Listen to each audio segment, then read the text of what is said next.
call to order the meeting of Pasadena Independent School District Board of Trustees in regular session on Tuesday, November 27, 2018, in the boardroom of the Administration Building, 1515 Cherry Brook, Pasadena, Texas, at 5:30 p.m.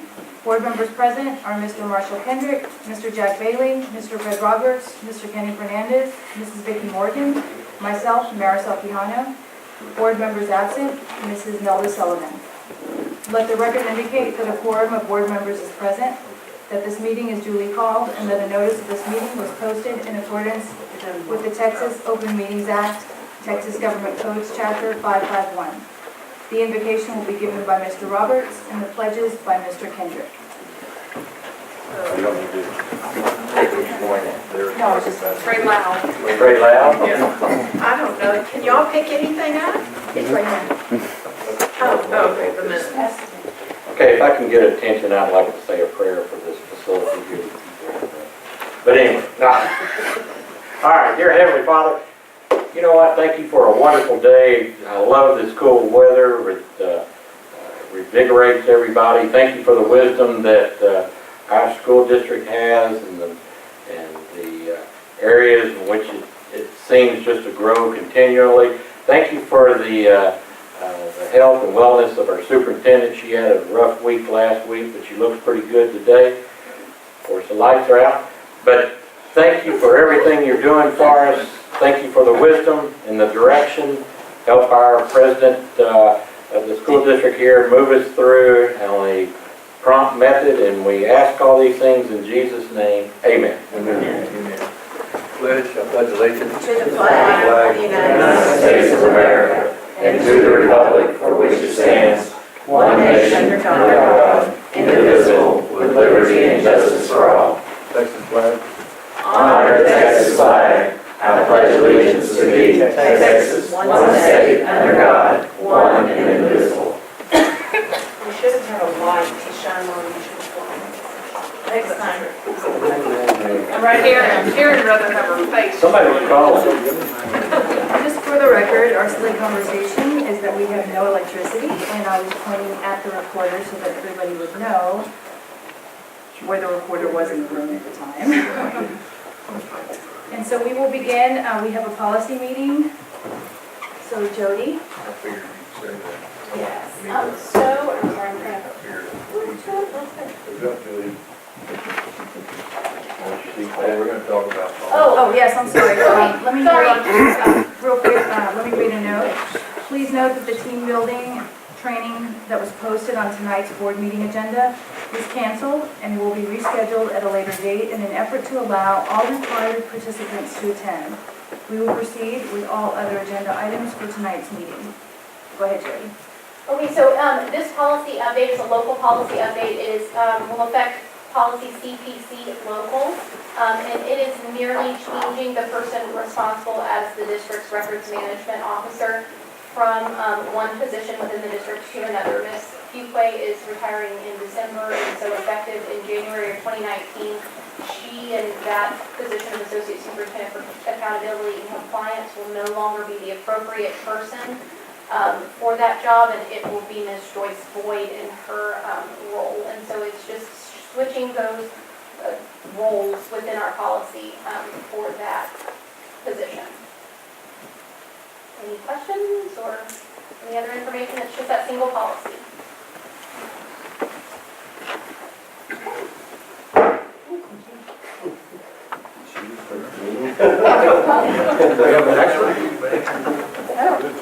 So now we will adjourn to closed session pursuant to Texas Government Code Section 551.074 for the purpose of considering the appointment, employment, evaluation, reassignment, duties, discipline, or dismissal of a public officer or employee, or to hear complaints or charges against a public officer or employee.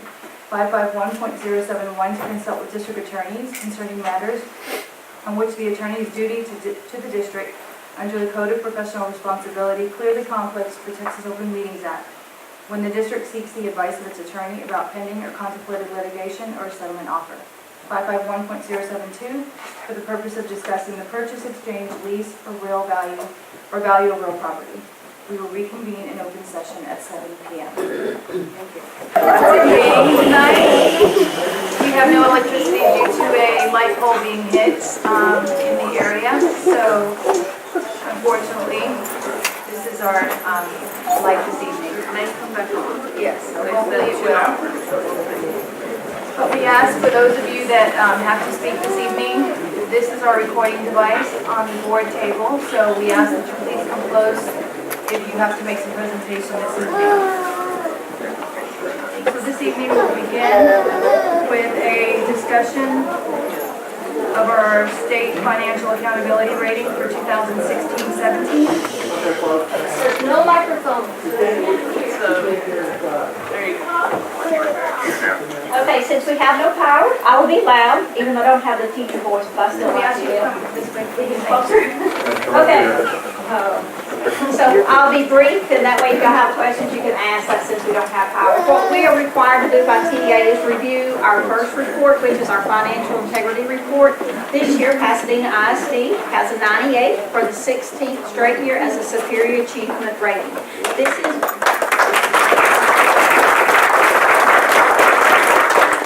is based on the financials from 16-17, so anything that we discuss is from 16-17. It has 15 criteria that we have to pass. The first 5 are strictly a yes or a no. If you met it, you got a yes and you passed. If you had a no, it was an automatic fail for the district. So we did pass all 5 of those with a yes, so we got every bit of those points.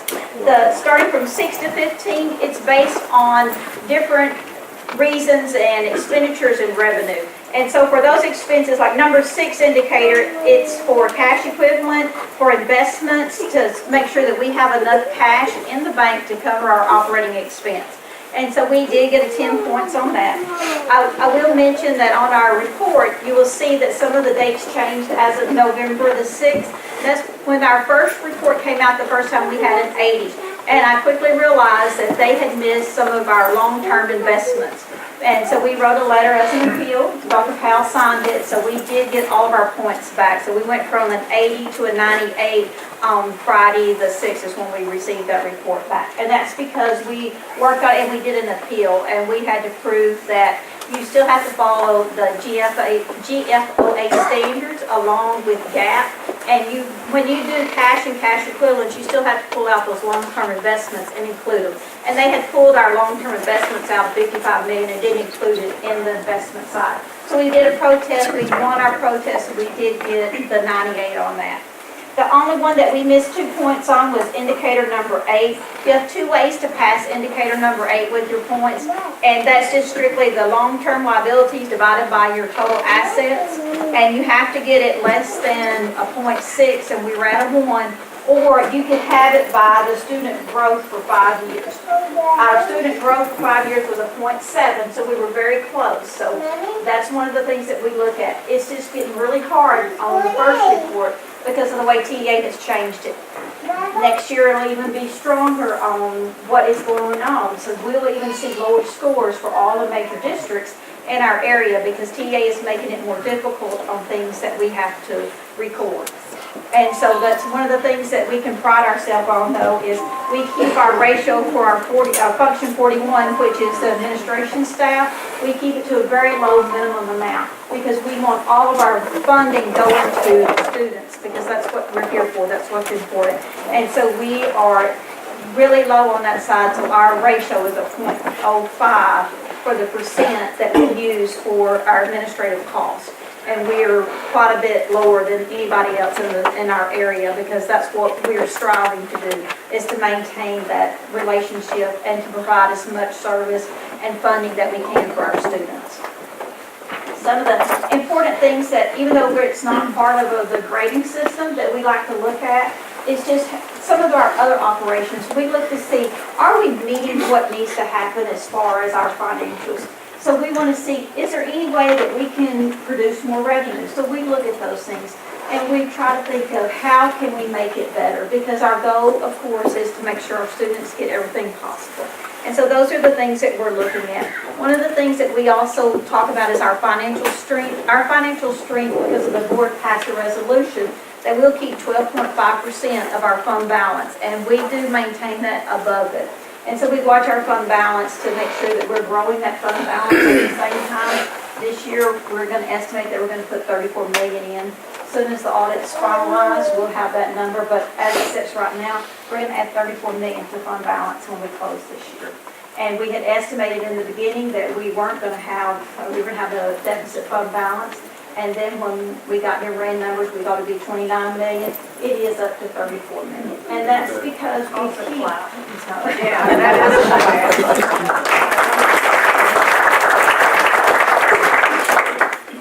And, you know, that's, the reason we look at that is just because it's important for us on our side. So we always budget high on expenditures and low on the revenue side, because that's the way that we are making sure that we're doing what the taxpayers need, and we're watching every dollar possible, because that's what's important, that we're being very financially prudent with the money.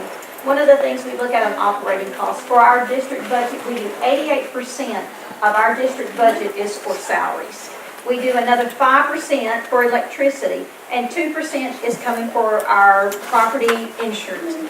Right there, we're already at 95%, so we keep 5% to do the incidentals, to buy supplies, materials. And when you look at that, that tells you where all of our money goes, because we're trying to make sure we provide for those students.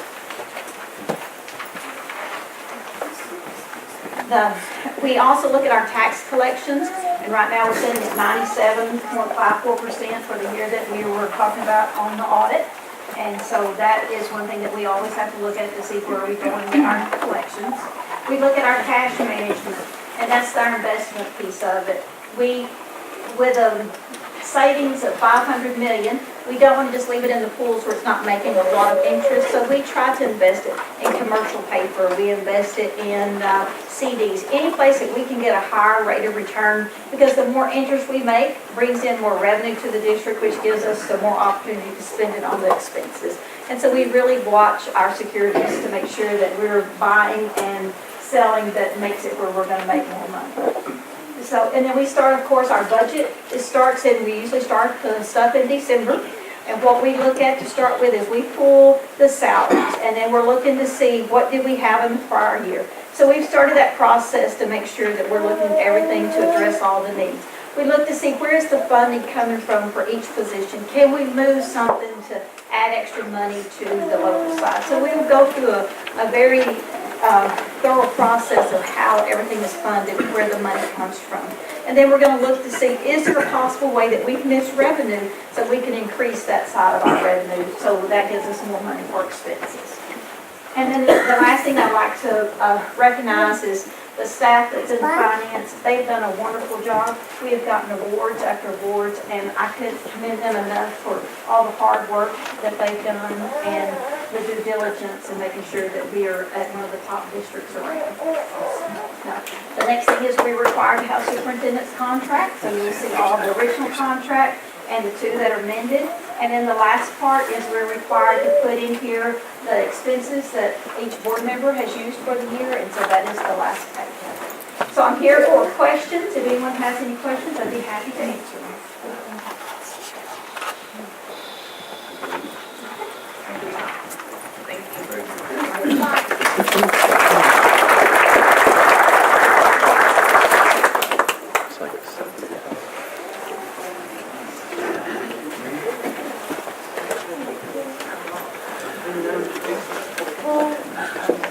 Our next item is item number 4, special recognition.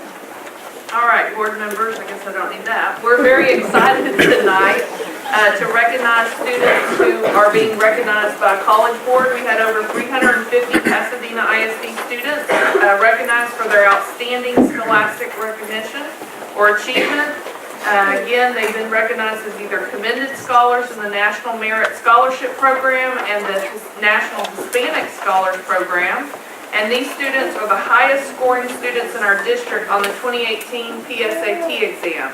366 students have earned the designation of AP Scholar with Honor, AP Scholar with Distinction, or AP National Scholar and International AP Scholar by the College Board in recognition of their exceptional achievement on the college level advanced placement program exam.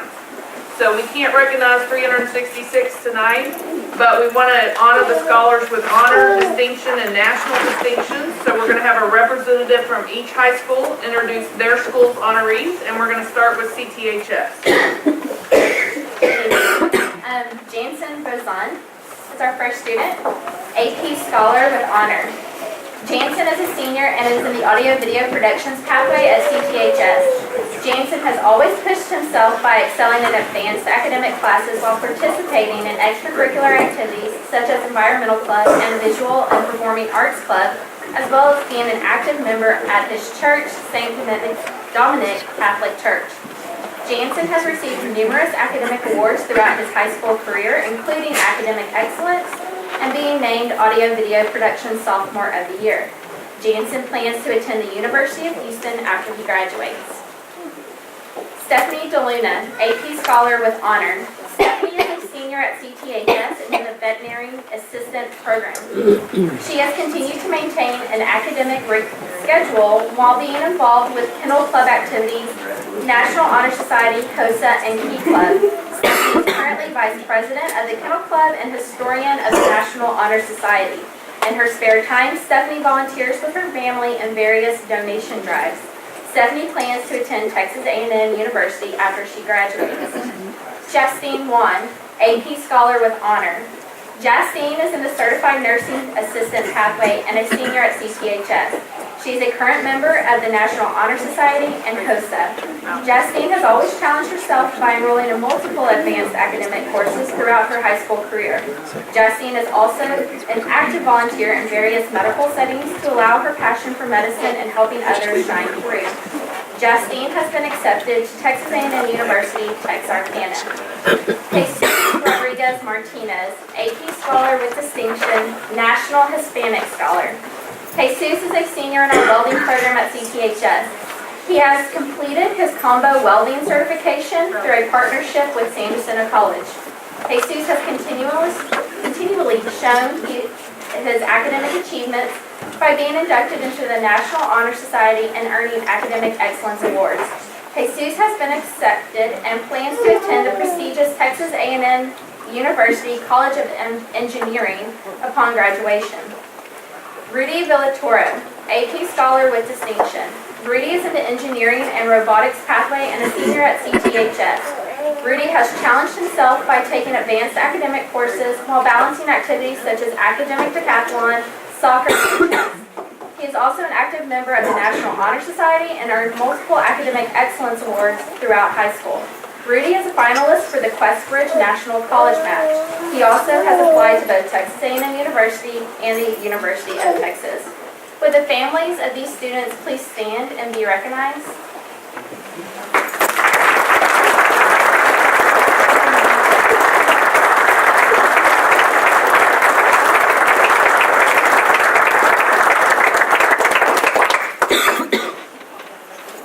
The next school is Doty.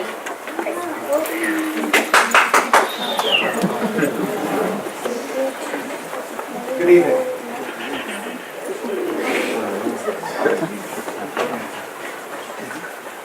At Doty, we're excited to say that we had 20 students receive some sort of distinction for their work with the College Board, and we've got 9 of those students here tonight. Our first student is Tiffany Dong. She plans to study psychology. She is an AP Scholar with Distinction. Our next student is Osasari Iwancia. She is also a AP Scholar with Honor, and she plans to study English at Rice. Our next student is Kimberly Wynn. She is an AP Scholar with Honor, and she plans to study nursing at UT. Next is Nick Luna. He is an AP Scholar with Honor and also a National Hispanic Scholar. He plans to go to Texas A&M University and study engineering. Next is Stephanie Martinez. Stephanie is an AP Scholar with Honor, and she plans to study psychology. Next is Delilah Wynn. Delilah is an AP Scholar with Distinction, and she plans to study chemical engineering. Next is Ka Wynn. She's also an AP Scholar with Distinction, and she plans to attend UT and study business. Then we have Silas Pham. He is going to Rice to study computer science. He is also an AP Scholar with Distinction. And finally, we have Rija Rasool. She is an AP Scholar with Honor. And she plans to study chemistry and then to work in the medical field.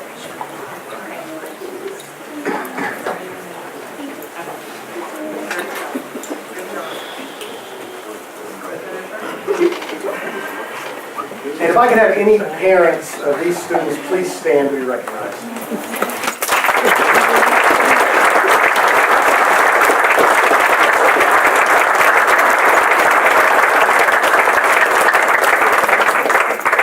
And next will be Pasadena High School.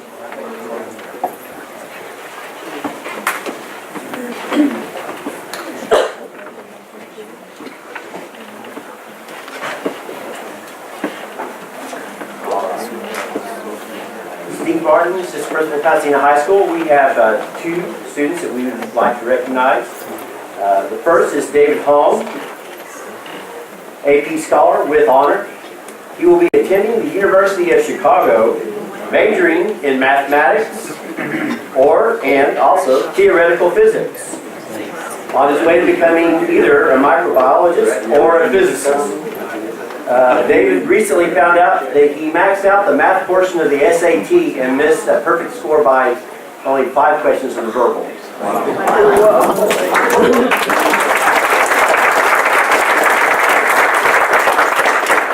Next I have Carlos Rivera. Carlos Rivera is an AP Scholar with Honor. Carlos plans on attending the University of Texas, where he plans to major in chemistry to become a physician's assistant.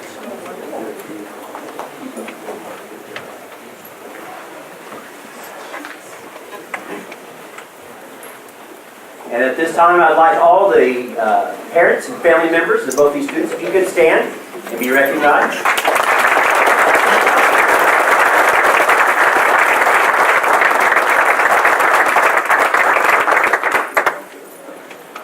Next, we have Pasadena Memorial. Good evening. Our first student is Anis Arco. Anis is an AP Scholar with distinction recipient. He will attend Texas A&M where he will study computer engineering.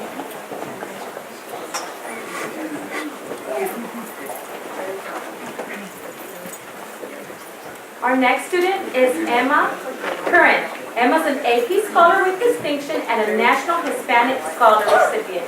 She will attend Rice University where she will study history and creative writing.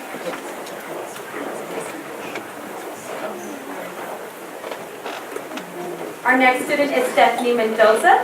Stephanie is an AP Scholar with Honor recipient. She will attend the University of Houston where she will study biology.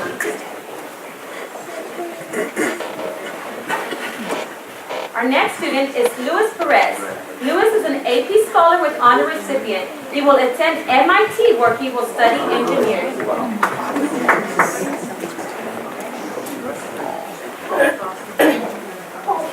Our next student is Timothy Tran. Timothy is an AP Scholar with distinction recipient. He will attend UT or U of H where he will study biochemistry. Our next student is Mark Vasquez. Mark is an AP Scholar with distinction and a National Hispanic Scholar recipient. He will attend Rice University where he will study political science. And our last student we're recognizing tonight is Andy Venancio Torres. Andy is an AP Scholar with Honor recipient. He will attend Rice University where he will study mathematics.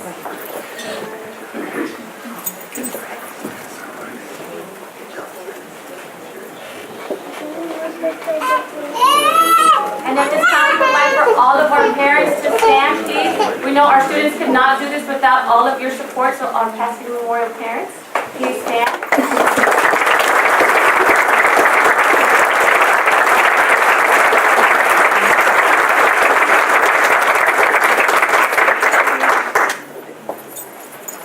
Our next school is Sam Rayburn High School. Hello. recipient is Angela Alfaro Sanchez, and she is an AP Scholar with distinction. Angela is a Questbridge finalist for Rice University, Yale, Stanford, Princeton, Brown, University of Pennsylvania, and University of Chicago. And she's interested in biomedical engineering.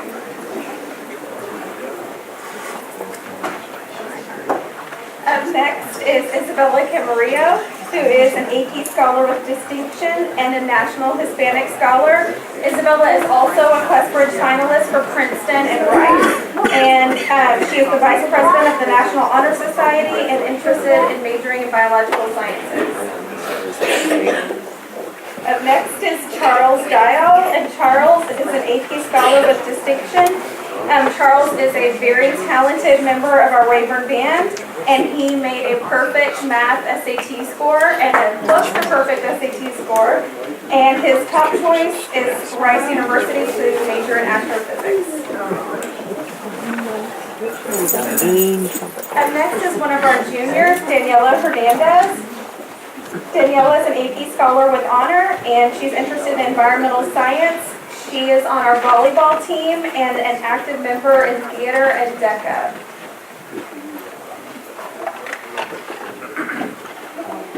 Next we have Carla Rangel. Carla is an AP Scholar with distinction. Carla is interested in business and eventually law school, and she is an active member in theater and DECA. She also plays the viola and speaks French.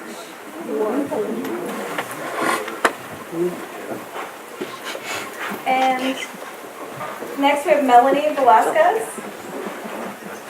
Melanie is an AP Scholar with distinction and a National Hispanic Scholar. Melanie's in our orchestra and cheer team, and she is looking to go to UT Austin to study international studies and also go to law school.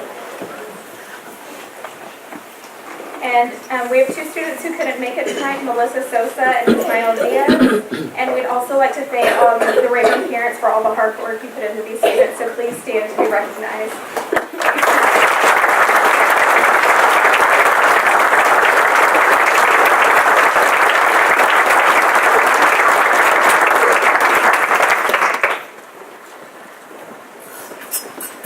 Up next is South Houston High School.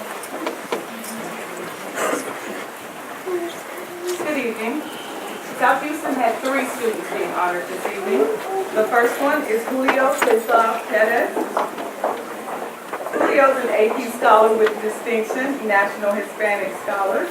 Julio is setting his sights on Yale University, where he plans to study an applied math. He is also a member of our powerful Trojan band. A fun fact about Julio is he also scored a perfect score on his SAT math score and was a few points from a perfect score on the ACT overall. The 2 students that could not be here this evening, David Cruz. David Cruz was double booked. He was being honored and was going to perform in the orchestra this evening.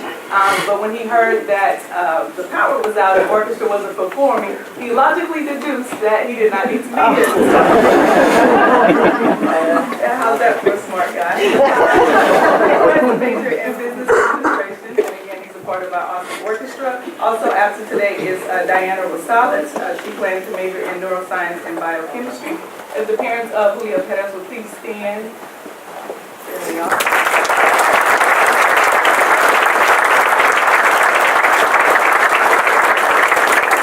All parents for all your support.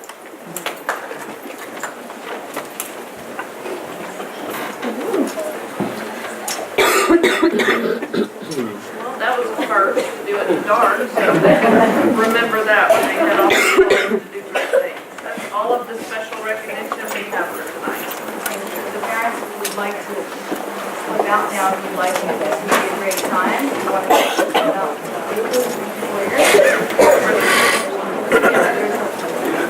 find some light out there.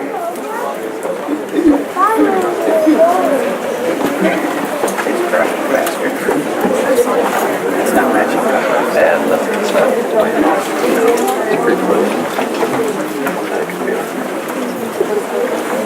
What about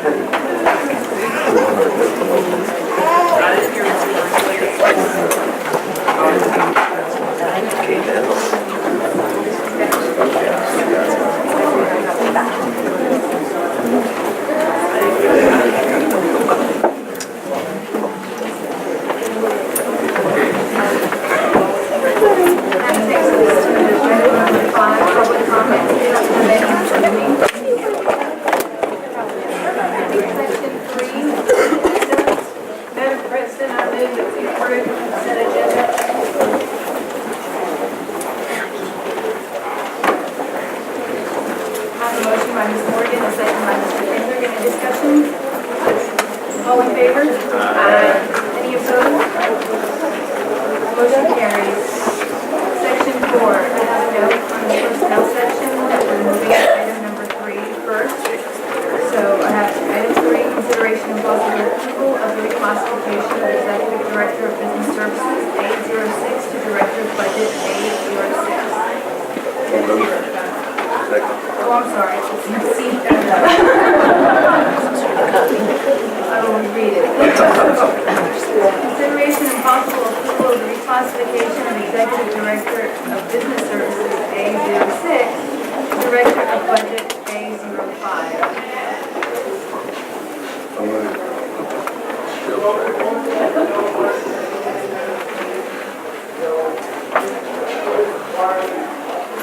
I have a motion by Mr. Kendrick, a second by Mr. Bailey. Any discussion? All in favor? Any opposed? Motion carries. I'm sorry. Item number 1, consideration and possible approval of administrative personnel. Madam President, I move that we approve addenda pages A through C.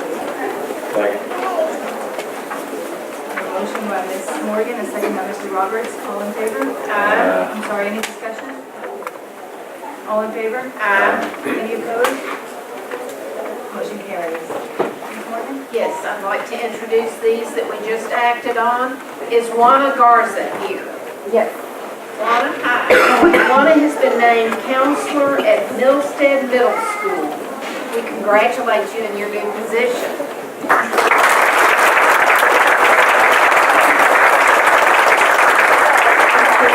Did you bring family with you? Yes, my husband's outside with my twins. They got pretty loud, so. My administrator, Ms. Lopez, Ms. Martinez, and Mr. Pollard. Awesome. Congratulations. Thank you. Next is Christopher Quinn. Christopher? Hi, Christopher. Christopher has been named Assistant Director of Technical Services.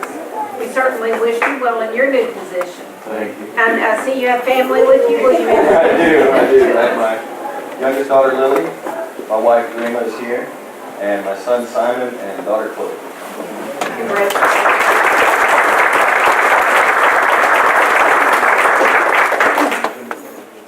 And last but not least, Bethany Jordan.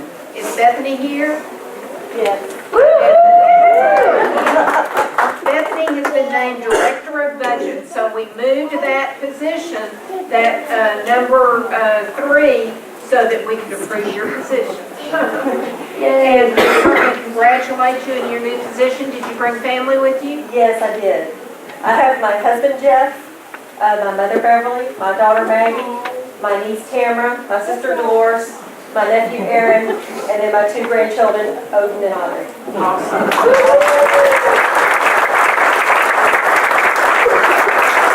We wish each of you well in your new positions. Know you're going to do a great job as you have already been in the ISD.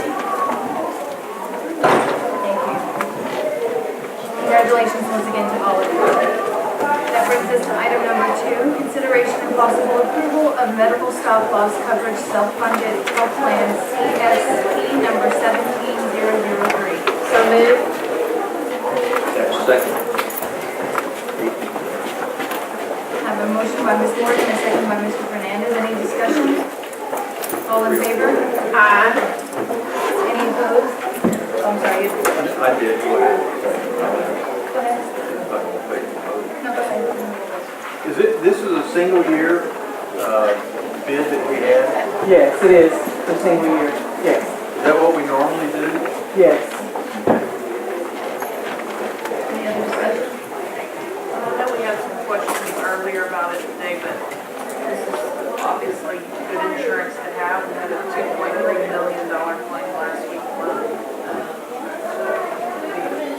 We had a really bad year. Well, it's interesting, 10 carriers declined the quote, different reasons ranging from unfavorable loss ratio, so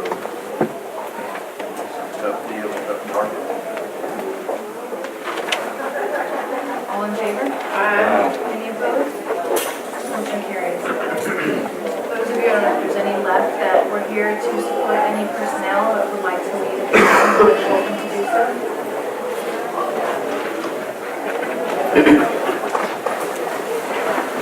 Item number 4, certified personnel for 2018-19 is for informational purposes only. Item 5 is support personnel, 2018-19 is for informational purposes as well. Section 5, educational section, item number 1, consideration and possible approval of the interlocal agreement with Pasadena ISD and the University of Houston College of Education internship program. So moved. I have a motion by Ms. Morgan, a second by Mr. Fernandez. Any discussion? All in favor? Aye. Any opposed? Motion carries. Item number 2, consideration and possible approval of awarding high school credit for the applicable course to students earning a qualifying course on College Board Advanced Placement Examination with no prior instruction. So moved. Second. I have a motion by Mr. Kendrick, a second by Ms. Morgan. Any discussion? Another question. You know, the P, how will that affect these kids as far as their grade point average? Do you think it'll be an advantage or disadvantage? Or either one? It's neutral. There will be no grade point average, grade points added or taken. But they'll get the credit for the score. Sure. But it wouldn't change their. I think they have a problem with the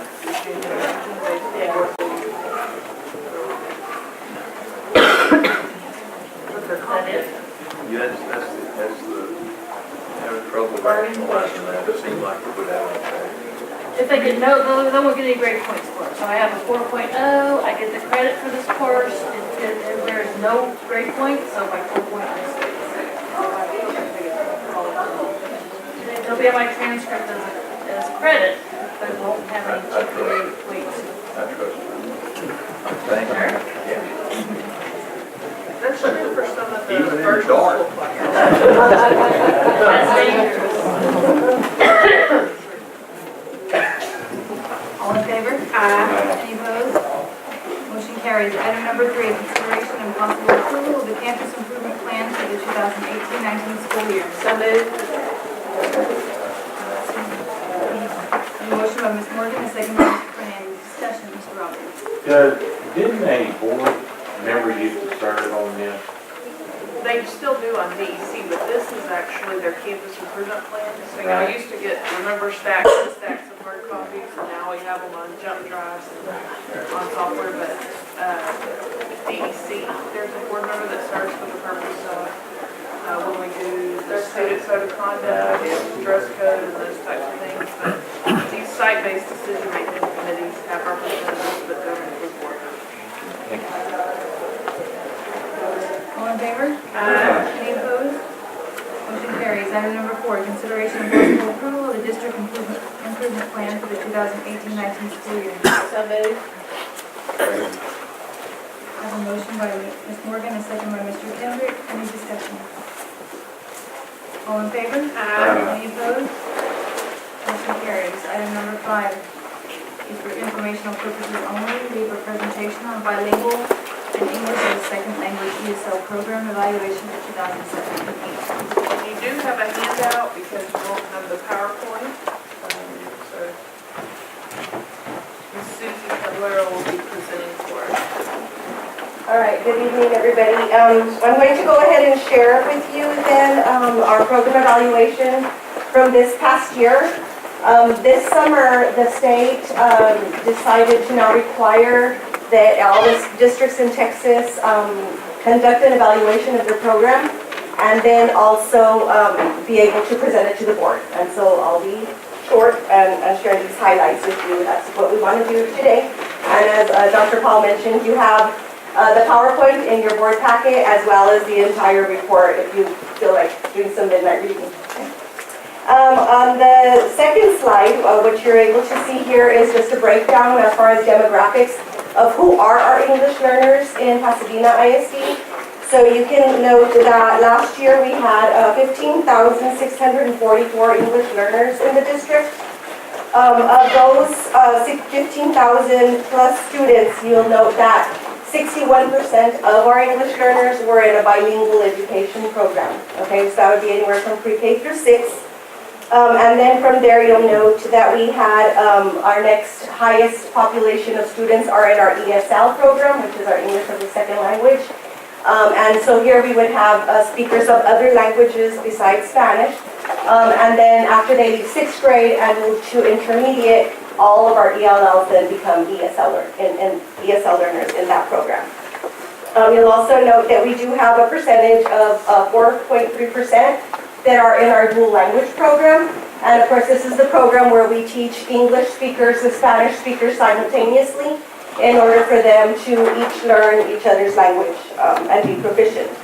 Also within this demographic, we do have 10.7% of our population who are parent denials. This would be parents who have opted to not take advantage of our program. How large? 10.7% of our 15,000. What would be the reason for this? After our students go through what a process we call the LPAC, which is the Language Proficiency Assessment Committee, then a notification of enrollment letter goes to the parents explaining to them the benefits of the program. Parents opt out for different reasons. One of the main ones being is that they want their kids to learn English.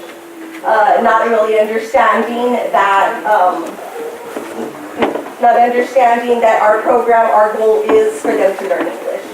And so at that point then we asked school administrators to meet face-to-face with the parent to be able to explain this to them before then they're allowed to opt out of taking advantage of the program.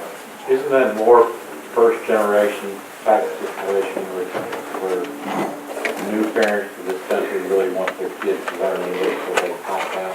Yeah, I mean, there's a blend. Yeah. We do have some parents that just, for whatever reason, their previous siblings have been in the program, and they just felt like maybe we kept them into Spanish too long.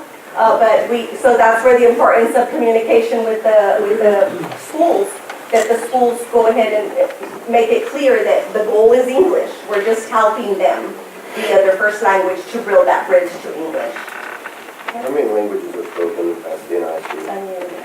And why did it prepare? But I think we have, if I'm not mistaken, we have about over 50 languages.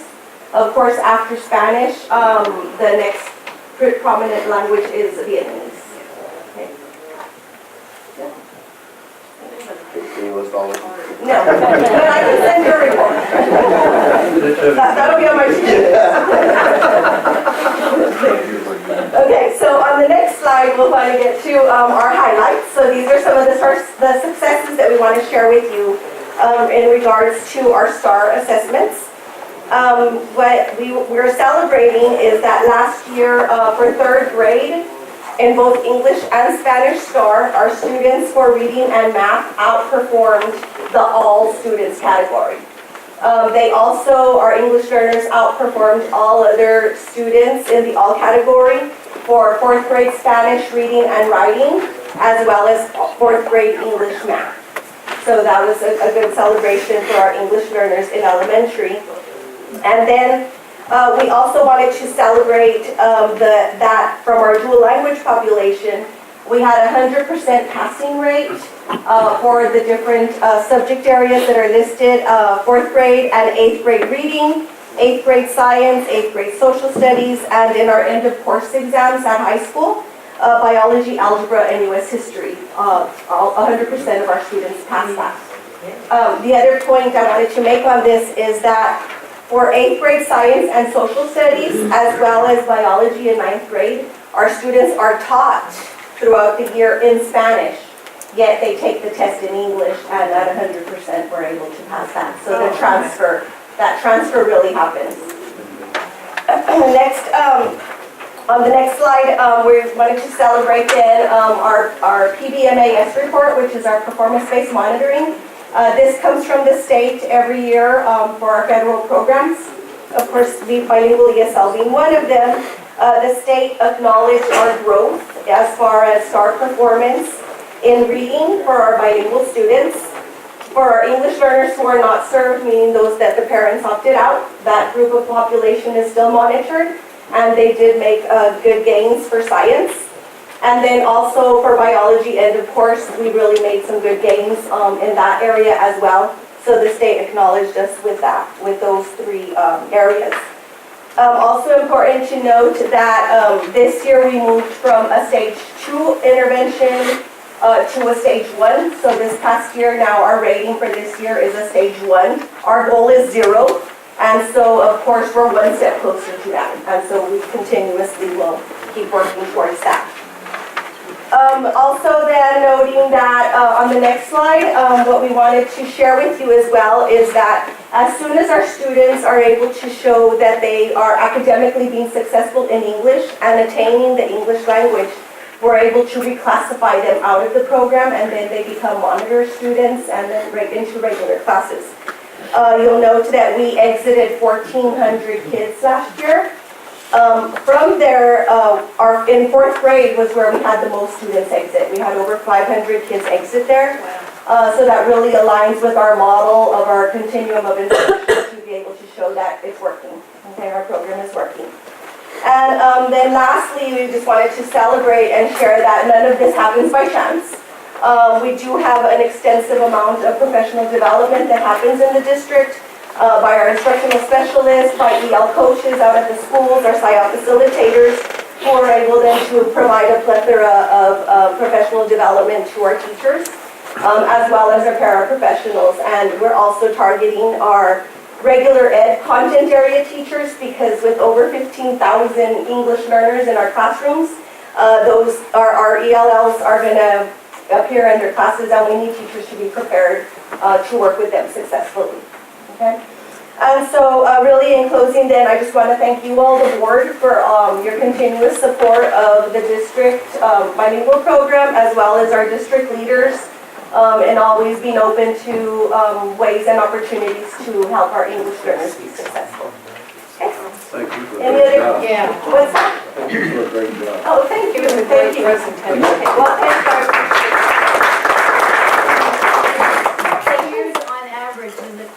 Does the transition take?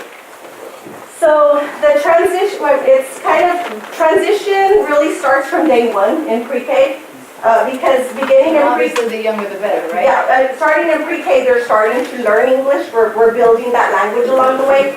Research tells us for between 5 and 7 years, our students should become English proficient linguistically as well as academically.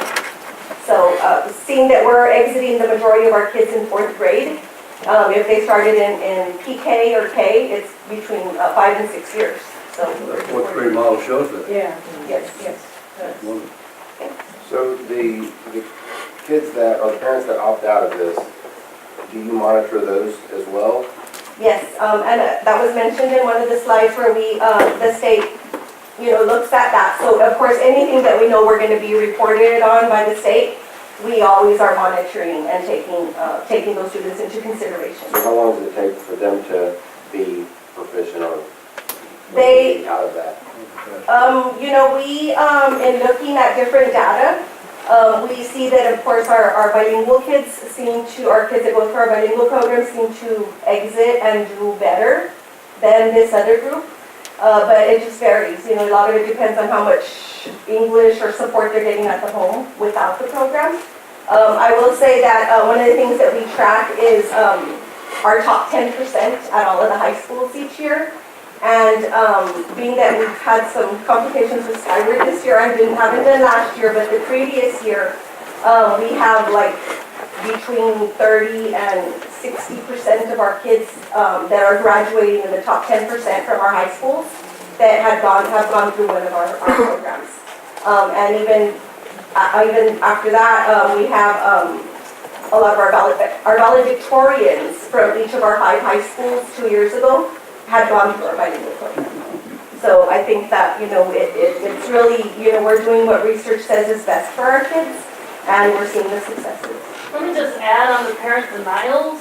They actually scored substantially below our regular and our bilingual kids across the board. And actually we get named for our parent denial kids because of how poorly they do compared to the others. So the support that they get in the bilingual or the regular program where they belong really does make a big difference. And we encourage our principals to use that data when they conference with the parents before the parents do the denial and we accept the denial. Well, I noticed on the next page, is something that, and Karen knows this, when we did the whole shakeup in Baling many years ago to go to this model, rather than immersion, we went down to the, what is it, 90-10, 80-20, and that was a program, and this just shows what happened because you did that. Because as you just said, a total immersion, if they don't have it, it's just going to be slower. It's got to be tough. You know, I hate to be thrown in a class that I didn't speak language, Right. but this model seems to have worked out very well. This was developed by a group of principals under Gloria's leadership. I remember that Before I years came ago. on the board while you guys were there. Yeah. It was a very Years good ago. model. Thank you. I was still teaching back then. Okay, thank you all. Thank you.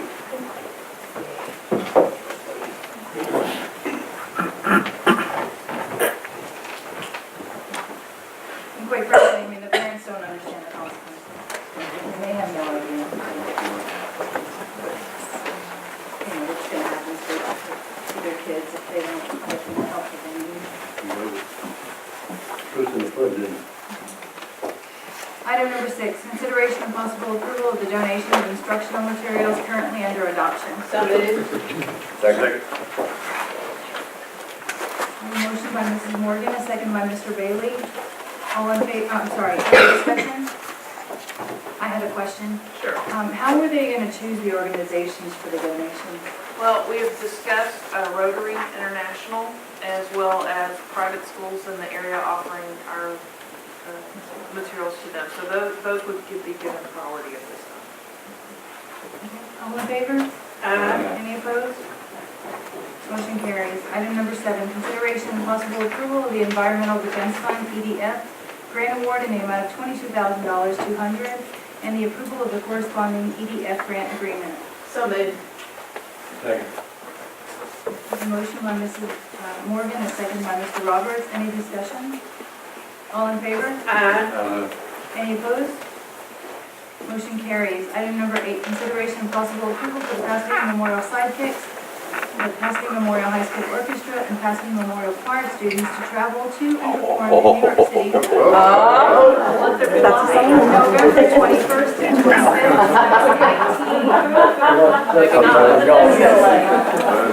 2018. So moved. Bring those kids back. I have a motion by Mrs. Morgan. Do I have a second? Just for Chad, Mrs. Morgan. Motion by Mrs. Morgan, a second by Mrs. Fernandez. Any discussion? All in favor? No. Any opposed? I want to New York City. With lights. Section 6, student achievement. Rayburn, South Houston, about many of which we gave out certificates earlier this evening. Section 7, policy update and review. Item number 1, consideration and possible adoption of local district update 2018.04 affecting CPC local to be effective January 1, 2019. Chief Freddie. Freddie? I'm sorry, I was looking for something. Policy man. So moved. Second. She's studying it. I have a motion by Mr. Roberts, a second by Mr. Fernandez. Any discussion? Nelda is. Nelda is. You're Nelda when Nelda's out. You're nailed. I'm Nelda when Nelda's All in favor? Maybe I'll ask a question. Any opposed? We're going downhill. Motion carries. We had so much fun when you were in charge of policy. Section 8, financial section. Item number 1, consideration and possible approval of the budget amendments for Move we October. approve the budget amendments. Second. So moved. That's it. I have a motion by Mr. Morgan, Ms. Morgan, second by Mr. Bailey. Any discussion? All in favor? Any opposed? Motion carries. Item number 2, consideration and possible approval of the interlocal cooperative purchasing agreement with New Caney Independent School District. So moved. Second. I have a motion by Ms. Morgan, a second by Mr. Kendrick. Any discussion? All in favor? Any opposed? Motion carries. Section 9, Operations Section, item number 1, consideration and possible approval of the design development phase for the new Thompson Intermediate School Replacement Project. And we're trying to get it up on the screen, but you have a handout as well. And we'll turn it over to Charles Bourgeois, and I believe Luis Fernandez is here with you. Okay. So this is for the new Thompson. Dennis, you shouldn't have. Go ahead. We're ready. Yeah. Okay. You're on. You want me to start? If you want to, is somebody getting you caught up with your presentation? We close? 30 seconds. Okay, we'll wait 30 seconds. Okay, that's good. That one at the top. I move we adjourn. Should have left the lights off. That's what Jerry wants to do, so let's approve the whole I book. know. There's no applications or anything, so Tannis, you up here front and center, huh? Yes, I get so excited when I see it every time.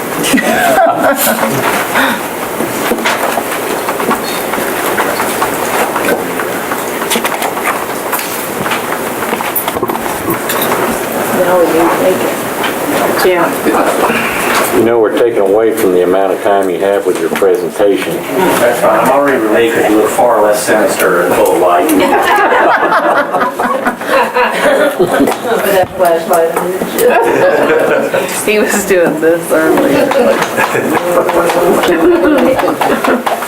For my Catholic friends.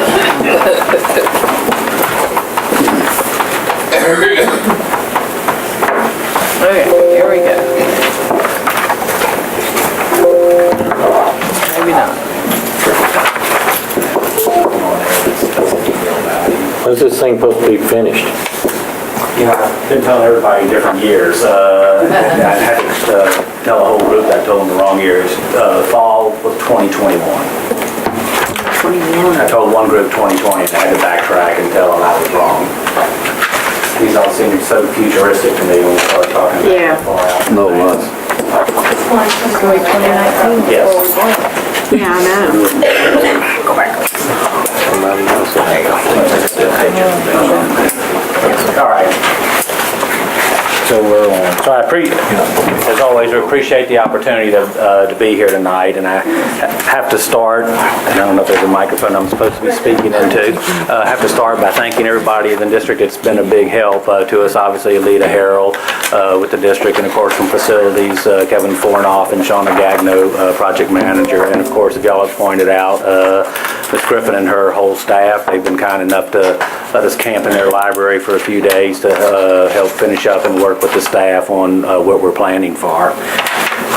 Start out with just a reminder of our site. And it's actually in the city of Pearland, over in the area bounded by Black Hawk and Hughes Road and Scarsdale. And I know you're probably all familiar with it from the last presentation. Looking at a bigger view, one thing I need to point out is up on to the north and northwest and northeast of this, where you see all that brown area, those are now homes. So the satellite image is obviously a little old, and I don't have real-time satellite access, so we're a little behind there. The sites were very challenging for a number of reasons. One, there's very limited access. Our only true access from the Pasadena ISD side is on that northwest side there. You see that entrance, two entrances over there. The first entrance near the top of the page, and I guess I ought to use this pointer that I brought, right up in here is the service entrance and bus entrance.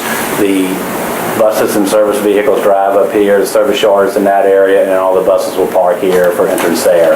The primary public entrance is here. You can see the driveway widens out here to allow additional stack space, and the student drop-off is in here, parking area in here, and they drive off here. Are they going to pull in the same place they exit? Same area? Yes. What's that other outlet? Yeah, the red thing. This is actually an emergency access. Since we are in the city of Pearland, they have to have emergency access. They do have an emergency station out in this area over here. It's slightly off the map, but they required us to have this access here. How many students is it going to hold? 1,200. It's another. They have a lot of issues with cars going around that part of the world. Dobie's an issue, Moore's an issue. Go to any of the schools, And all of them have. I know that's an emergency exit, but I bet you it becomes an emergency on a regular basis unless there's a gate up there. Well, our plan right now is to have a gate up there, and I know, that could potentially change. The thing is getting there from inside Pasadena ISD is not easy. And I guess I would have to go back to the previous map, and from inside Pasadena ISD, you have to circle way around here and come back from that side. So, in other words, to get to that campus using that exit, you won't be coming from Pasadena ISD. You'll be going through Pearland ISD.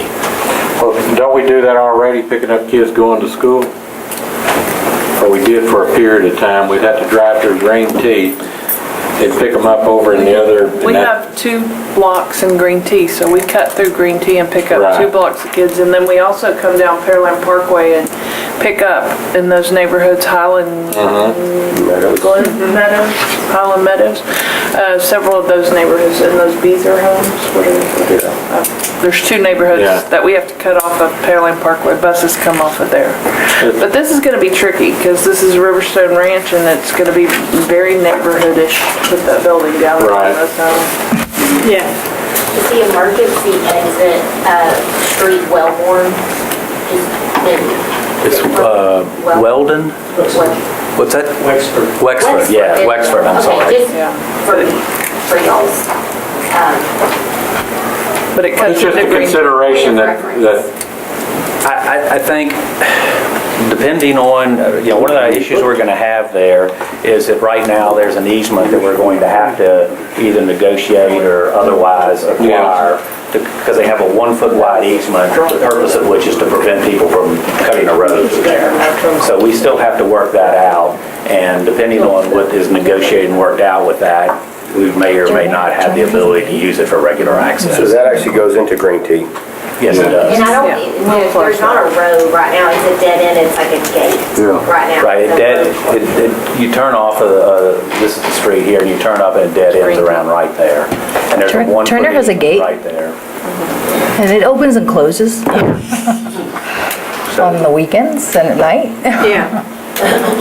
Yeah, because there's another exit on the other side where they won't, Pearland won't let you cut through. Right. That type of easement is no longer legal and allowed in the city of Pearland, but this was done before they changed the ordinance that did that. So we're in the process of trying to get that worked out with the homeowners association. Another thing I want to point out about the site that's a real challenge, and that's the stormwater detention. Obviously, with all the major rain events we've had over the last few years, we knew this was going to get more challenging, and the city of Pearland has gone really extensive requirements. Typically, in a City of Pasadena project, just to give you a sense of the magnitude, we're required to provide 0.45 acre-feet of detention for every acre of impervious surface that we put on the site. In other words, every acre of building or parking lot or sidewalk. The requirement in the City of Pearland for this site is not only goes up from 0.45 acre-feet, it goes to 0.65 acre-feet, plus they make you do the entire developed site. So even if you don't have a building or anything, like even the football field area, we have to include that in the calculation. So you can see we're talking maybe triple of what we would normally have on the site. So it's a pretty extensive amount. of detention that's required, and there is some, of course, some cost in that. I think we're probably okay with it cost-wise, but just wanted to point that out as one of the challenges on this site. That and some suspected wetlands in this area that we're basically avoiding, which actually, from a detention standpoint, helps us because any part we don't touch is detention that we don't have to allow for. But just typical, we have some outdoor basketball courts, football field, and a practice field in this area. Bleachers right here. Can we put the football field on top of the school? Yeah, I have seen some of the fields where they make them part of the retention pond. And we've done that before, practice fields. We haven't ever done a competition field that way. You know, you lose a lot of practice time. Right. Because, you know, when it fills up with water, even if the detention, even if it drains well, it's still going to be wet for a while. You know, if you have 2 or 3 feet of standing water on it for hours or a day or two, and it drains off, it's not going to be usable. Perfect. The interesting thing is that you're really moving from an area that the whole area is a retention pond over there in front of your school over there at Beverly Hills. I mean, the whole street is a retention pond. So you're having to adjust by over here, but that's something we didn't do when they originally built Thompson over there because it's a mess. Right. Well, I mean, that's why they call it sage flood. Sage flood? We're going to see these, you know, more extreme requirements for stormwater detention going forward. I just don't think there's any way around. It's going to just be a cost of development, additional cost of development going forward. And that's not just going to be school projects, that's any project. Right. Looking at the plan itself, and of course y'all have seen this in schematic design. Conceptually, we haven't changed much. The main entrance is right here. The auto drop was along here, covered area here. We have 2 academic wings here with classrooms, and in this area we have the administration area. Of course, we have a secure vestibule here to restrict entrance and access. One of the things we have is with the offices here, the administrators have a pretty good visual observation capability over that parking lot. They think that's an enhanced security feature there. Absolutely. As you go through this way, we have a learning stair here we'll see more about in a minute, and cafeteria here, food service here with a delivery area and a service yard out here. The purple area is performing arts. The orange right here is the choir. It's also part of performing arts. All of those programs have direct access to the backstage area without coming through the cafeteria. Down and the more, I don't know what that is on this screen. It's pink on this screen up here, kind of an orange up here, the gymnasium and athletic areas here. I point out the gymnasium has the ability to seat the entire student body. To do that without building additional square footage, what we've done is we've designed it to where the bleachers are actually not up against the wall but closed up, and they provide the separation between the 2 gymnasiums. But for the occasion where you have the need for the entire student body, you actually pull the bleachers back across the auxiliary gym floor, so we don't have the additional square footage, but yet we still have the capability for that big seating capacity. As I mentioned, the 2 locker rooms down here. You see this stray purple area here, which matches those performing arts. That's actually the dance program. In all the discussions, one of the things came out was a challenge of where and how the participants in a dance program changed for that session. So what we did is we located it adjacent to the locker room areas here, and we're providing the lockers in those locker rooms, so they have the ability to go in here and change real quick and be right over there in a dance program. They also have the ability to take that dance program, there's dancers right there, and into the gym for a pep rally or whatever. So that's why that portion of the performing arts is somewhat separated there. So is that like a dance cheer? It's separate, so we have the dance team of students who take that, and then we have also our cheerleaders as well. That's true. Several in the media. Yeah. On the second, moving to the second floor, the academic wings here are basically just stacked on top of the ones on the first floor. And then we also have some classrooms on top of the administrative area here. In the center, in this focal point right here, is the library. And I'm going to, in a minute, show you the large thing, but it's in the center of all these academic wings and also has a strong connection with the cafeteria. This is a large view of the library, and showing this large view, just to point out, the library is completely open to the cafeteria. These three spaces here are overhead rolling grills, so typically during the day, you'll just be able to flow into that library, and it's wide open. We do have the ability to secure it at night. They also have a makerspace area provided in there, and a classroom area where the librarian can give instruction at the same time, be facing this way, and have observation capability over the library. That library also flows out into this learning stair here, that learning stair also provides additional seating capacity for the cafeteria and for viewing area on the stage. What's the maker space? It's a different thing to everybody. Basically, it's for projects, and they go in there and they build things, or there's so many different things that they can do in there, and I don't know. We see robotics, we see chess, Karen, do you want to elaborate at all? No, it's just different, like we said, projects, chess, a lot of them are, say that again? We're trying to get kids in the library for more than just reading, and then the reading comes with it. Okay. But the problem solving, creative thinking. Creative thinking. Yeah. And then that makerspace has storefront along this main corridor here, so as all of the kids go from class to class along that corridor, they'll be able to see what's going on in that makerspace and attract that attention. Is that, I guess it's kind of a blue, is that all open to the outside? Whoops. Talking about this area here? Yeah. Yeah, this is all storefront here and windows here looking out into that courtyard. A lot of light. A lot of natural light in there. I like that. Me too. They putting lockers in the school? No. Another area I just want to touch on because it's a little bit different than standard, and that's what we're doing with the science area.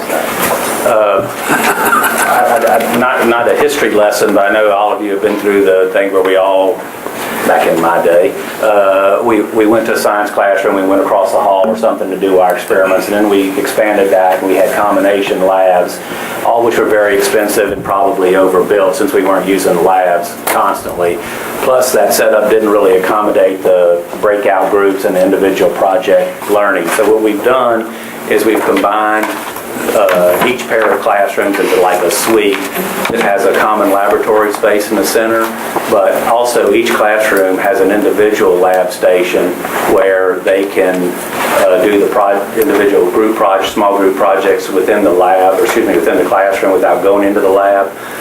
And then in addition to that, each one of these walls here, those are like garage doors that open up. So this all can become one big space here to increase the capacity for the lab. And it also gives them the ability to open the entire suite up and give them some team teaching opportunities or something. It's also a money saver because we're not building a bunch of lab space that is only used 2 or 3 days a week. It's going to increase the usage of that lab space. Each one of these suites also has a storage room and a prep room here, and each one of them is equipped slightly differently.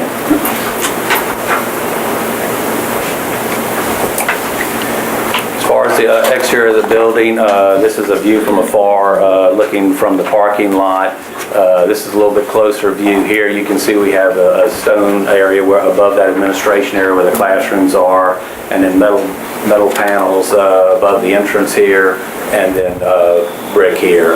I should have pointed out, looking at the plan, and I think if you'll indulge me here, I'll go back to it briefly. We have a secondary entrance here that is used for the gymnasium and the after-hours functions here, still accessible to that parking lot that's right here. They can go to that secondary entrance for any events that are in the gymnasium, especially if they're after hours. Can you go to the slide right before that? This one? Yeah, what is that by the football field kind of extends out. Here? Yes. Well- No, up. Up Right on the building. here. No, next one, yeah, up there. Bleachers. Oh, What, and y'all may not be this far, what is your slab elevation? How much are you gonna have to? I don't know the answer to that right off the top of my head. We're going to be required to be above the 500-year level. Sure. And I don't know exactly what that elevation is, but obviously, as you're hearing, There's going to be a lot of dirt brought in. it's not. This site's not that bad, and plus we're going to have a lot of dirt available with those detention ponds, although I'm not sure yet if it's going to be suitable for select fill under the building. Those people have to deal with a lot of water out there. It'd be nice if they secured the, and of course if you're building a school, so I know you're going to, but it would just be nice if they had a nice dry campus without having to worry about that kind of stuff. Well, and Riverstone was built up pretty high anyway. Yeah. I think we're going to be in pretty good shape. I'm really confident the building itself is going to be in good shape. Because it's going to be high enough. And we're going to work on making sure that the parking and the football fields and those kinds of things are too, within reason and, what cost it allows us to do. You don't want to build it up 10 feet higher than it is right now. But I think we'll be in a pretty good situation for our next annual 500-year storm. You're right. I wonder what kind of fans those are. So on the interior, this gives you a better sense of what that cafeteria is. That's the stage over here to the left, and you can see, looking up that learning stair, how it would serve as an alternate dining site, and also a place where students can sit to do whatever, including watching a performance or a speaker on the stage here. And of course, that's the view up into that library right there. The kitchen and serving lines are over here on the right. How wide is that stair, Charles?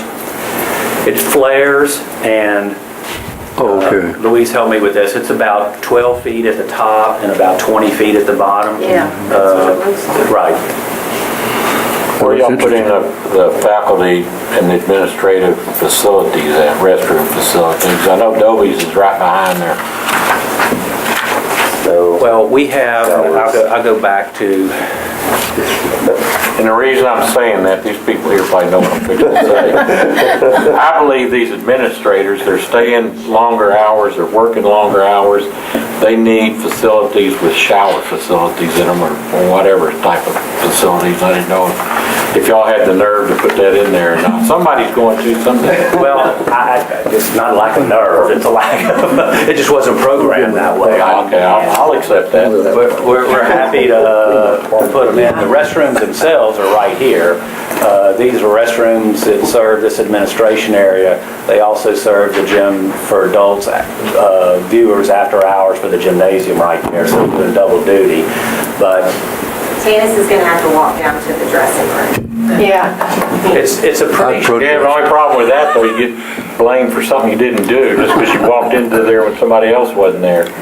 So the future is the future, and they have to work longer hours. They're working longer hours.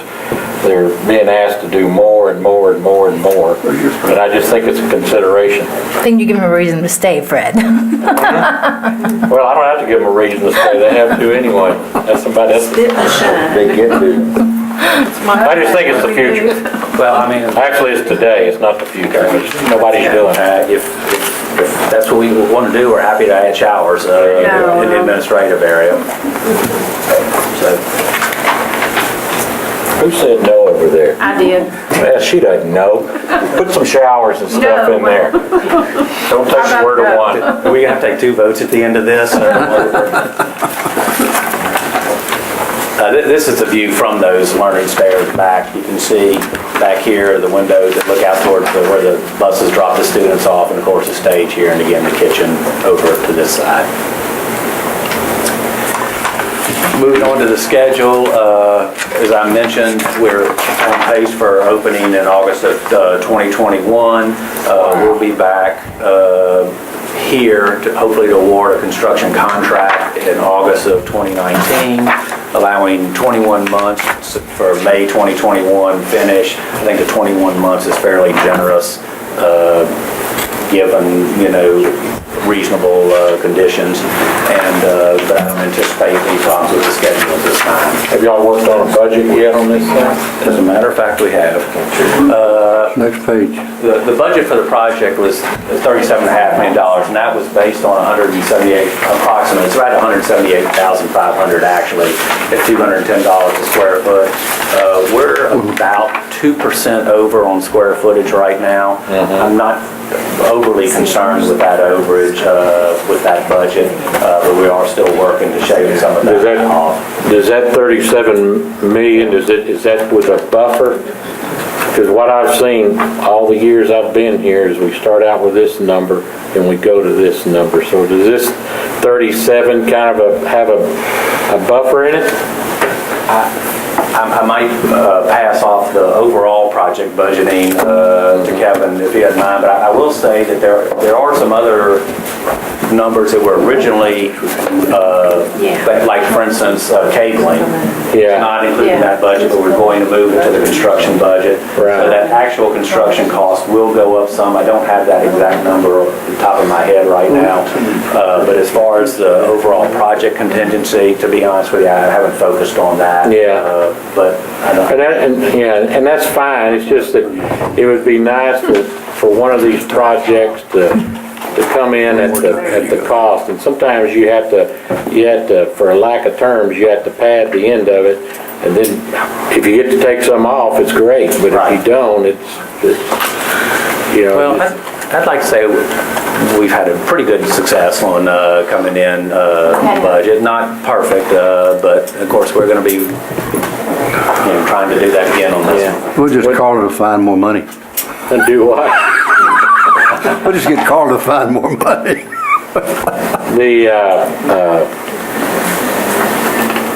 When do you think you're going to go out for bids? What's the deadline on that? It was, we're going to issue the construction documents in May of 2019. And then we'll be awarding contract in August. Well, are y'all thinking about putting any types of incentives in there for early completion or anything?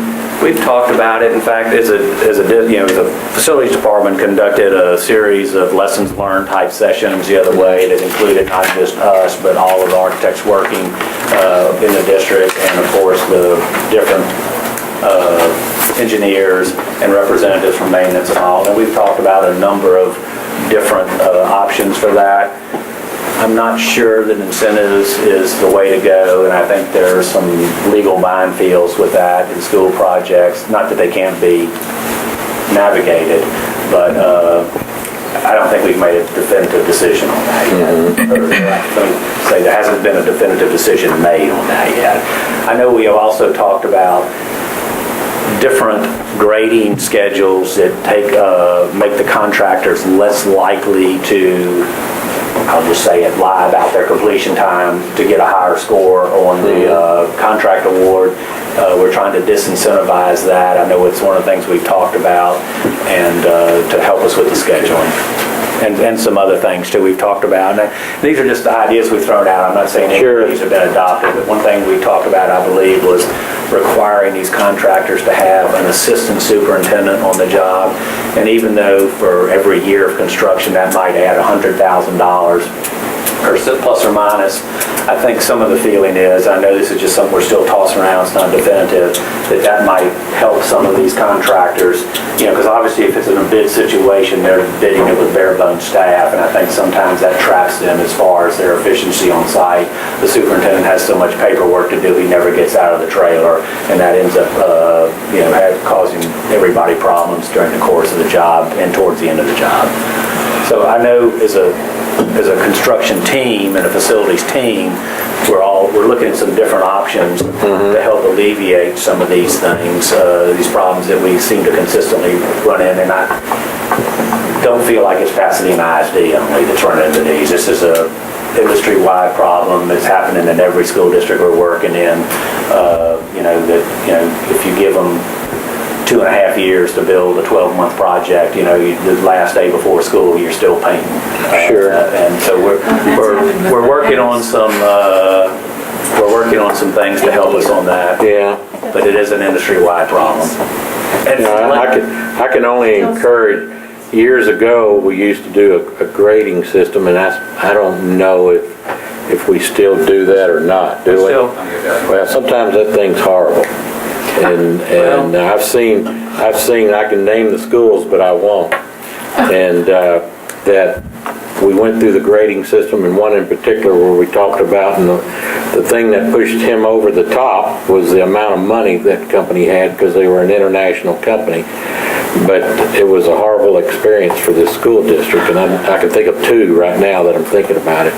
So I think a lot of the things that Pasadena needs to make sure they look at when they're doing this, Kevin, is the experience you've had with certain contractors and so on and so forth, because it sure can, that working relationship between the architect and the contractors and the school has to be like this.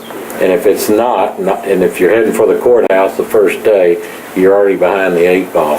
So I encourage y'all, whoever y'all get, look at their experience, look what they've done for you in the past, and go in that manner. And we're concerned not only about the company that we award a contract, but also the personnel that they intend to, because that, it doesn't matter, the name on the door is not nearly as important as the people assigned to the project. Right.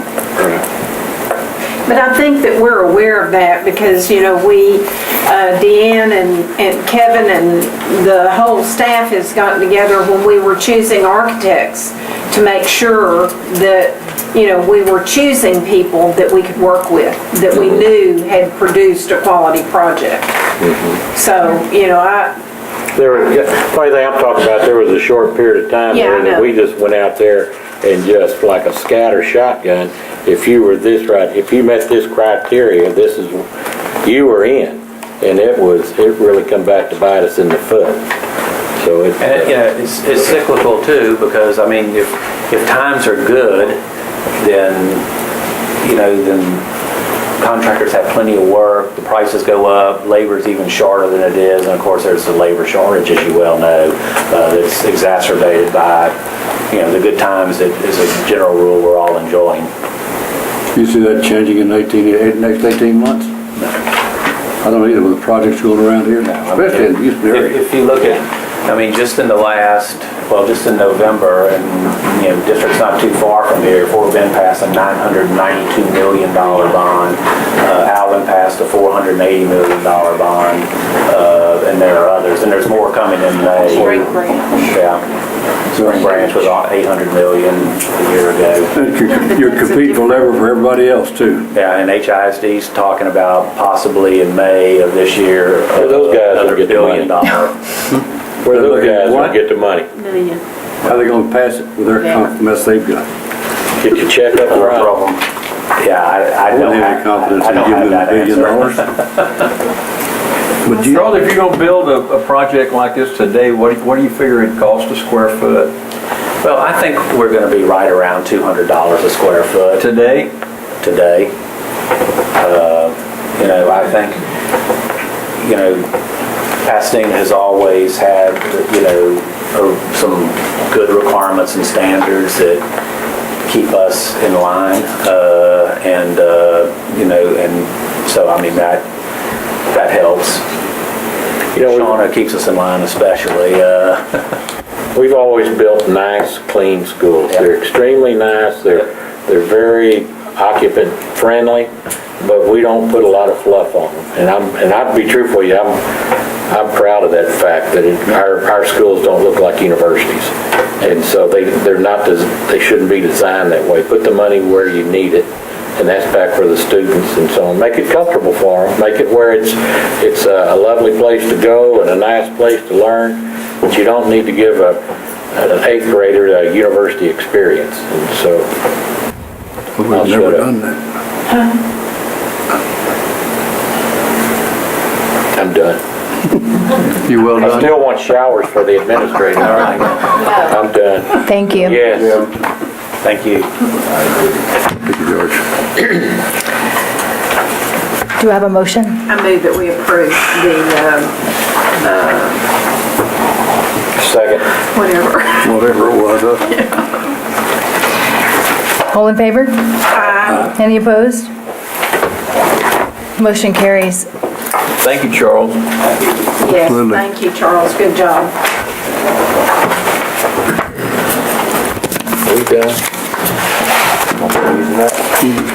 Item 2, consideration and possible approval of the budget and design services agreement for the South Houston High School Science Renovations Project included in the 2017 bond program. So moved. Second. Any discussion? I have a motion by Ms. Morgan, a second by Mr. Fernandez. Any discussion? All in favor? Any opposed? Motion carries. Item number 3, consideration and possible approval of the allowance expenditure authorization, AEA number 9, for the new Pomeroy Elementary School replacement project. So moved. Second. I have a motion by Mrs. Morgan, a second by Mr. Fernandez. Any discussion? One question. Kevin, where is this routed now? Where's the piping routed now?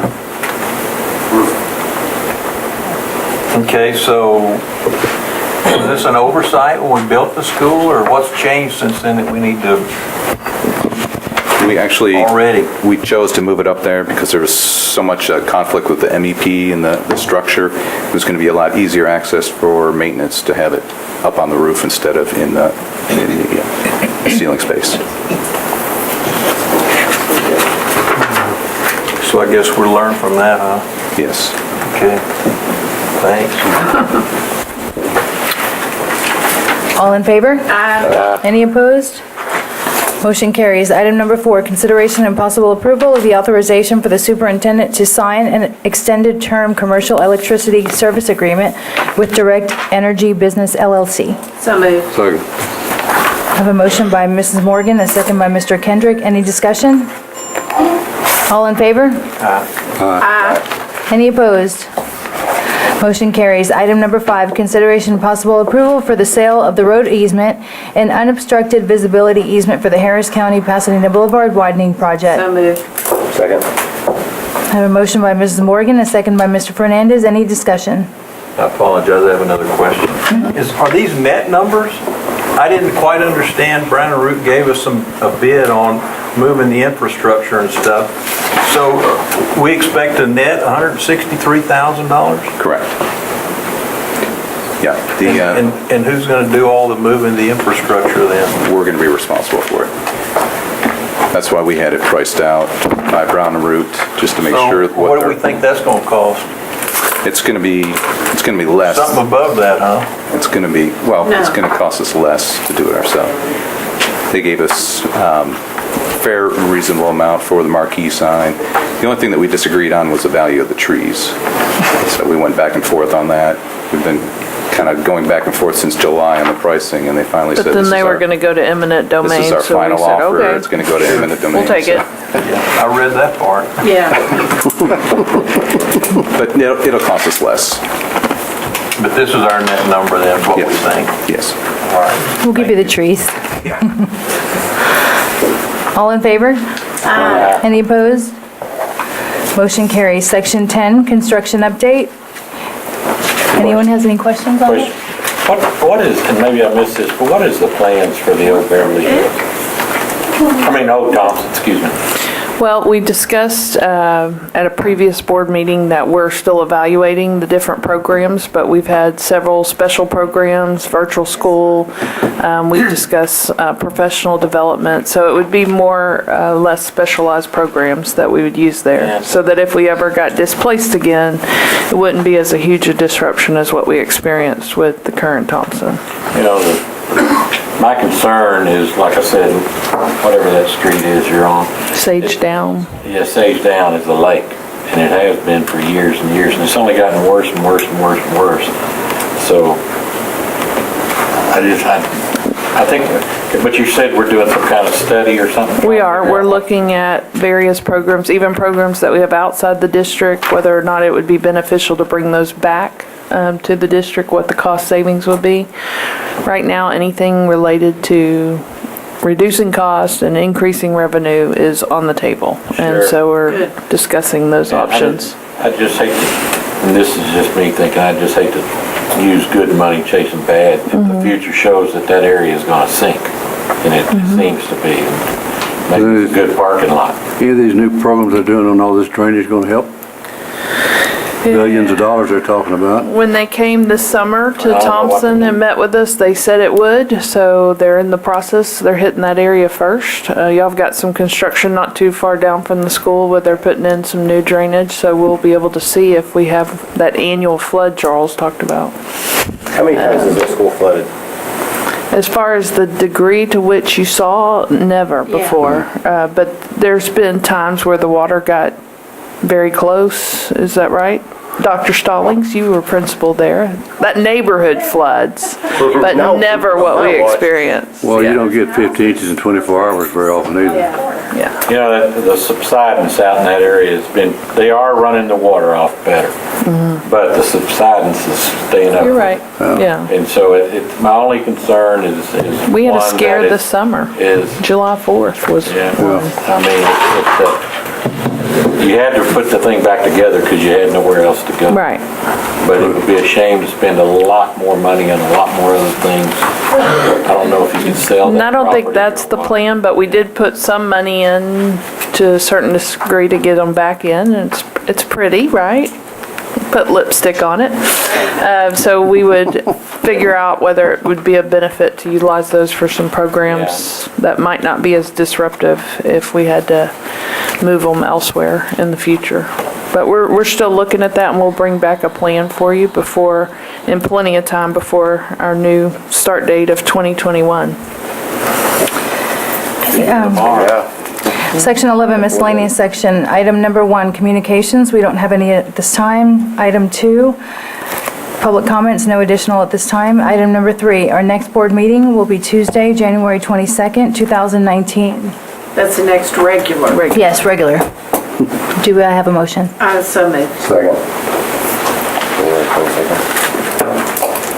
I have a motion by Mrs. Morgan, a second by Mr. Kendrick. All in favor?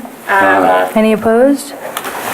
Motion carries. For those we don't see in December, have a Merry Christmas and a Happy New Year. Absolutely. Meeting adjourned at 8:32.